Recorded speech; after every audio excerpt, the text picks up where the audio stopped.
আল্লাহ পাক বলেন, দুনিয়াতে কেন তোমারে পাঠাইলাম? বান্দা আমার, কেন পাঠাইলাম? পাঠানোর কারণ কি? আসমান আমি আল্লাহ কেন বানাইলাম? জমিন আমি আল্লাহ কেন বানাইলাম? পাহাড় পর্বত তারকারাজি গাছপালা সমুদ্র আমি আল্লাহ কেন বানাইলাম রে জাননি?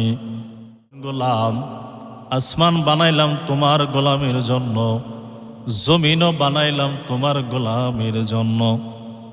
আমি আল্লাহ পাহাড় পর্বত বানাইলাম তোমার গোলামির জন্য। চাঁদ সূর্য আমি রব্বে কাবা বানাইলাম মানুষ তোমার গোলামির জন্য। আর আমি আল্লাহ, ও মানুষ, তোমার কেন বানাইলাম জানোনি? মা খালাকতুল জিন্না ওয়াল ইনসা ইল্লা লিয়াবুদুন, ইল্লা লিয়াবুদুন। আল্লাহ বলেন, আমি মানুষ জাতি জিন জাতি বানাইলাম।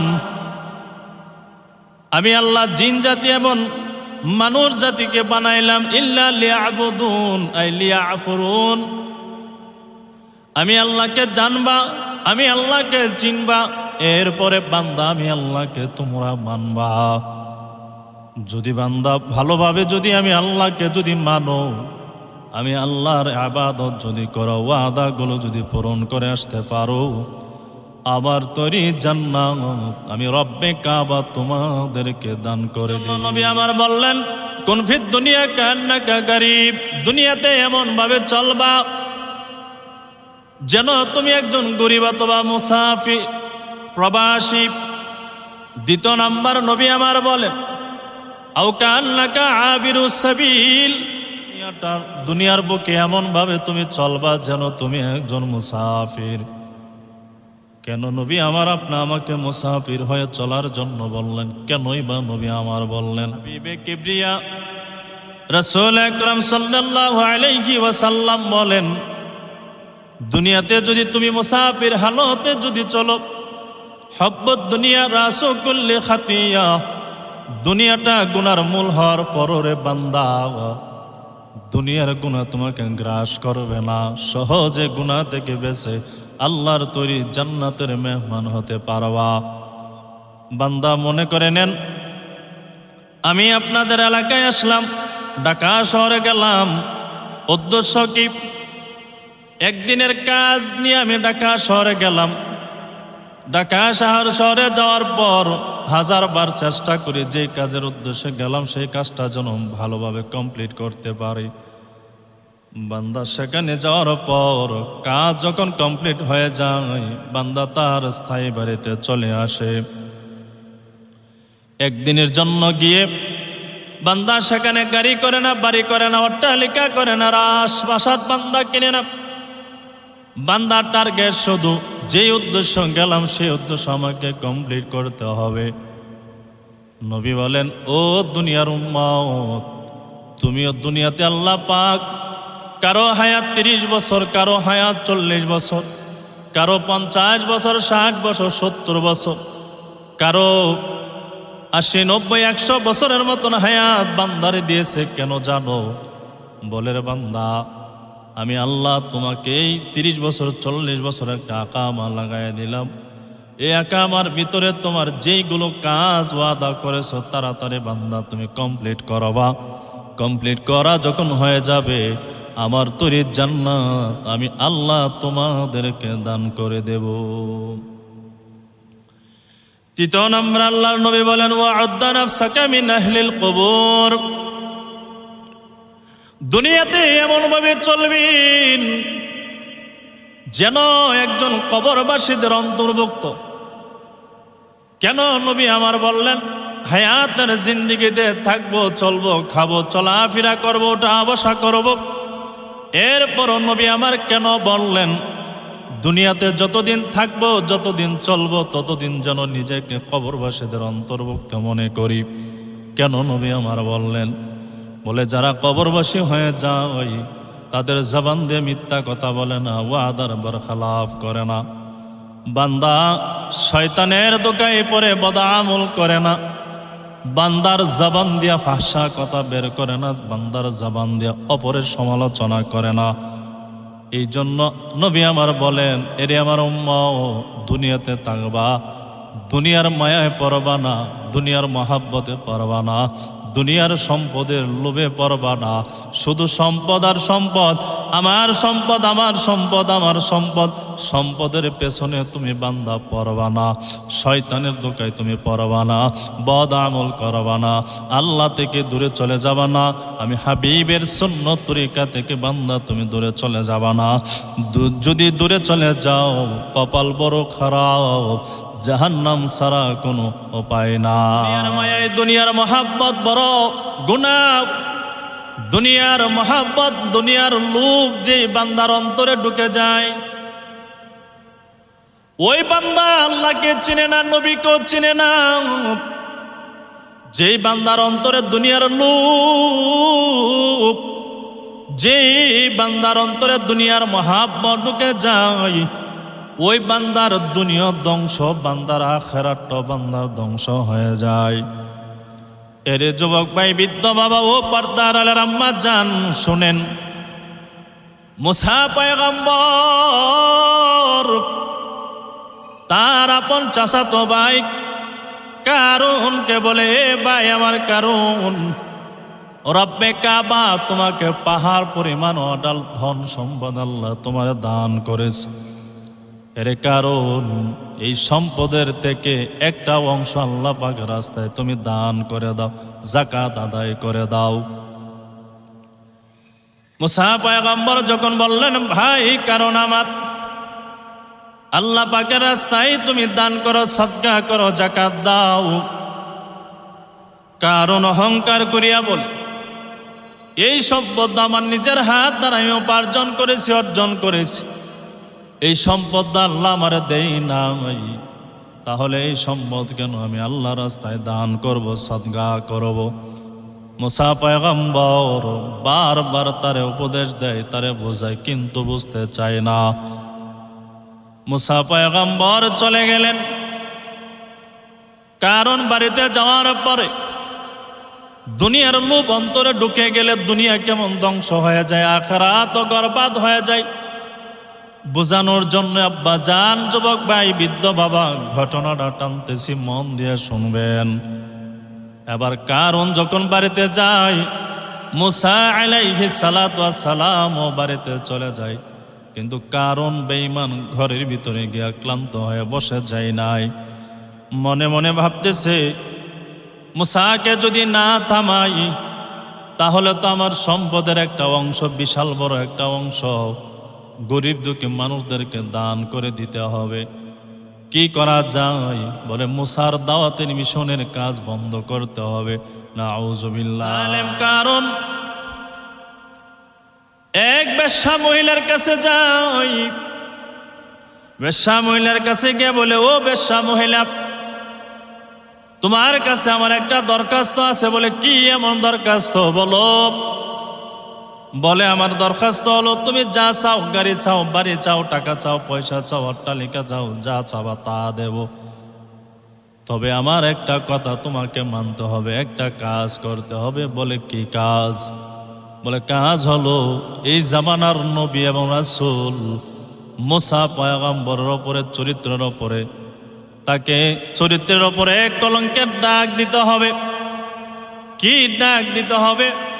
বলে, আমি একটা সমাবেশ করব, এই সমাবেশের মধ্যে সব মানুষের সামনে তুমি ঘোষণা দিবা, মুসা নামক যে ব্যক্তি আছে সে আমার সাথে খারাপ আচরণ করেছে, বিবাহর প্রলোভন দেখাইয়া আমার সাথে সে মিলিত হয়েছে, আমাকে দর্শন করেছে, তার দর্শনের সন্তান আমার পেটের মধ্যে চলে আসছে, এতদিন আমাকে বিবাহ করবে বলে প্রলোভন দিয়েছে, এখন সে আর বিবাহ আমাকে করতে রাজি হয় না।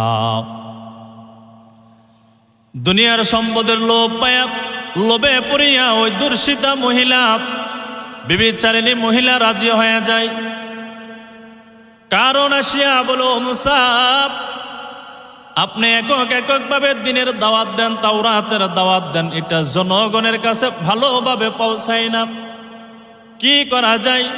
বলে, আপনাকে ভালো একটা পরামর্শ দেই। বলে, কি পরামর্শ? বলে সুন্দর একটা মজমা করেন, মাহফিলের আয়োজন করেন, একটা স্টেজ বানান, প্যান্ডেল বানান, মানুষদেরকে দাওয়াত দেন। ওই সময় আমরা যত নেতা আছে সবাই থাকবো, আপনার তাওরাত কিতাবের বয়ান শুনবো। আমার মনে হয় এইভাবে করলে মনে হয় ভালো হয়। মুসা আলাইহিস সালাতু ওয়াস সালাম তো তার মনের কুমন্ত্রণা জানে না। মুসা পয়গম্বর তার কথা মতো রাজি হয়ে যায়। 2-4-5 দিন পর সুন্দর দিকে একটা স্টেজ বানালেন, প্যান্ডেল বানালেন। মুসা আলাইহিস সালাতু ওয়াস সালাম তাওরাত কিতাব থেকে মানুষদেরকে দ্বীনের দাওয়াত দেয়, আল্লাহর কথা বলে, তাওহীদের কথা বলে, রিসালতের কথা বলে। দুনিয়ার দোকায় যদি পড়ে যায়, আখিরাত কেমন ভাবে বরবাদ হয়ে যায়।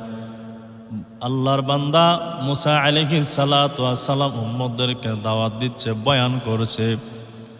এমত অবস্থায় কারণ হঠাৎ করিয়া দাঁড়ায়া বলে, ও ভাই মুসা, আপনার কাছে আমার একটা প্রশ্ন। বলে, কি প্রশ্ন? বলে, মানুষ মানুষকে যদি হত্যা করে ফেলে তাহলে তার বিচার কি? বলে, কিসাস, তারে হত্যা করে ফেলো। আরেকটা প্রশ্ন হলো আমার, কেউ যদি কারো সাথে যদি জিনা করে, এই জিনার শাস্তি কি হবে? মুসা আলাইহিস সালাতু ওয়াস সালাম তো কৌশল জানে না। মুসা পয়গম্বর বলে, ও ভাই কারুন, কোন মানুষ যদি কোন একটা নারীর যদি ইজ্জত নষ্ট করে, হরণ করে, চরিত্র নষ্ট করে, তার সাথে যদি মিলিত হয়, তারে যদি ধর্ষণ করে, তাহলে তারে মৃত্যুদণ্ড দিতে হবে, তারে হত্যা করতে হবে পাথর মেরে মেরে। যেই মাত্র কারণকে বলে, কারণ বসে যায়। কিছুক্ষণ পর ওই বেবিচারী নারী মহিলা দাঁড়ায়া যায়। হাজারো হাজারো মানুষ বসা আছে, চতুর্দিক দিয়ে মানুষ আর মানুষ। বেবিচারী নারীটা, ওই জিনাকারী নারীটা দাঁড়ায় বলে, ও পয়গম্বর মুসা, আপনার কাছে আমার একটা মানুষের সামনে আমি একটা কথা আপনাকে জিজ্ঞেস করতে চাই। কি জিজ্ঞেস করবা বলো?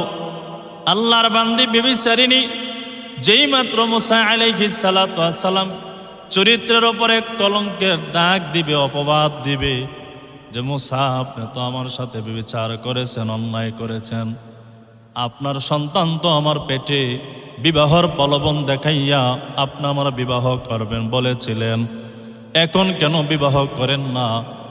পয়গম্বর মুসার চরিত্রের উপরে কলঙ্কের ডাক দিবে, যেই মাত্র অপবাদ দিবে, বেবিচারী মহিলা যখন বলবে, ও মুসা, আপনার সন্তান আমার পেটের মধ্যে, আপনি আমার সাথে খারাপ কাজ করেছেন, আপনার চরিত্র ভালো না, যেই মাত্র বলবো, বলার আগে আগে আল্লাহ পাক ওই বেবিচারী মহিলার জবানটা আল্লাহ বন্ধ করে দেয়, হাত পা সাথে সাথে অবশ বানায়া দেয়। সুবহানাল্লাহ। যেই মাত্র হাত পা অবশ হয়ে যায়, বেবিচারী মহিলা ডেকে বলে, ও মুসা, আপনি আমারে মাফ করে দিন, আমি অন্যায় করে ফেলেছি, অপরাধ করে ফেলেছি। মুসা নবী যত রাগান্বিত ব্যক্তি ছিল, তত মায়া দয়া ভালোবাসার একজন মানুষ ছিল। মুসা নবী তারে মাফ করে দিলেন। আবার কিছুক্ষণ পর দাঁড়াইয়া ওই বেবিচারী মহিলা যখন মুসা নবীর চরিত্রের ওপর অপবাদ দেবেন, যেই মাত্র জবান দিয়া বলবে, মুসা, আপনি আমার সাথে জিনার কাজ করেছেন, আপনার জিনার সন্তান আমার পেটের মধ্যে চলে আসছে, যেই মাত্র অপবাদ দিবেন, আল্লাহ পাক আবার তার জবান, হাত পা অবশ বানায়া দেয়। আল্লাহর বান্দী আবার কাকুতি মিনতি করে মাফ চাই।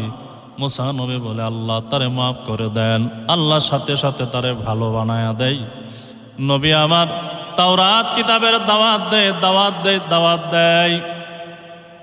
দুনিয়ার লোভ, আল্লাহ পাক বলেন, আল মাল ওয়াল বানুন জিনাতুল হায়াতিদ দুনিয়া। রব্বিকে বা জানায়া দেয়, দুনিয়ার ধন সম্পদ, মাল, সন্তানাদি হল দুনিয়ার চাকচিক্য, আর যারা দুনিয়ার ধোঁকায় পড়ে গেছে, দুনিয়ার লোভে পড়ে গেছে, তাদের জীবনটা ধ্বংস হয়ে গেছে। এবার আল্লাহর বান্দি দ্বিতীয়বার বসে যায়, কারণ আবার সম্পদের লোভ দেখায়। এরে বেবিচারী মহিলা, যেই সম্পদ দেওয়ার তোমারে কথা বলেছিলাম তার সে আরো কয়েক গুণ তোমারে বাড়ায় দেব। এরপর মুসার চরিত্রের মধ্যে তুমি দাগ দাও, তুমি বলো তোমার সাথে সে জিনার কাজ করেছে, তোমার তা মুসার সন্তান তোমার পেটের মধ্যে চলে আসছে। আল্লাহর বান্দি দুনিয়ার লোভের মধ্যে পড়ে যায়, আবার দাঁড়ায় যখন অপবাদ দিবে, বলবে মুসা আপনি আমার সাথে জিনা করেছেন, আপনার সন্তান আমার পেটের মধ্যে চলে আসছে। যেই মাত্র আল্লাহর বান্দি বলবি, জবান দিয়ে কথা বলানোর মালিক আমার আল্লাহ, সত্য কথা বের করে দেনেওয়ালা আমার মালিক আমার আল্লাহ। যেই মাত্র রব্বে কাবা, ওই মহিলা যেই মাত্র বলবে মুসা আপনি আমার সাথে জিনা করেছেন, অপবাদ দেবী, রব্বে কাবা জবান দিয়ে বের করে দে।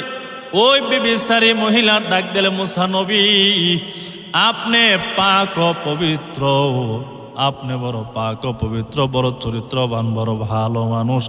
আল্লাহ পাক আপনার উপরে যে কিতাব নাজিল করেছে তাওরাত কিতাব তা সত্য, আপনি নবীও সত্য, আপনি রাসূলও সত্য। সুবহানাল্লাহ। যেই মাত্র আল্লাহর বান্দি বলল, মুসা আলাইহিস সালাতু ওয়াস সালাম বললেন, এরে বোন আমার, তুমি কয়েকবার আমার চরিত্রের উপরে দাগ দেওয়ার জন্য চেষ্টা করেছিল, বলো কে তোমার এই ধরনের কৌশল শিখিয়ে দিয়েছে? বেবিচারী মহিলা ডেকে বলে, ও পয়গম্বর মুসা, এই অপবাদ আপনার গায়ে দেওয়ার জন্য আপনার ভাই কারণ আমারে শিখিয়ে দিয়েছে। দুনিয়ার লোভ দেখাইলো, সম্পদের লোভ দেখাইলো, আমার এক গাড়ি দিবে, বাড়ি দিবে, টাকা পয়সা অট্টালিকা দিবে। ও পয়গম্বর, আমি দুনিয়ার লোভে পড়িয়া আপনার উপর অপবাদ দিতে চেয়েছিলাম, আপনি আমারে মাফ করে দেন। আমি ভুল করেছি, অন্যায় করেছি, আর কোনোদিন এই ধরনের অন্যায় করব না, অপরাধ করব না।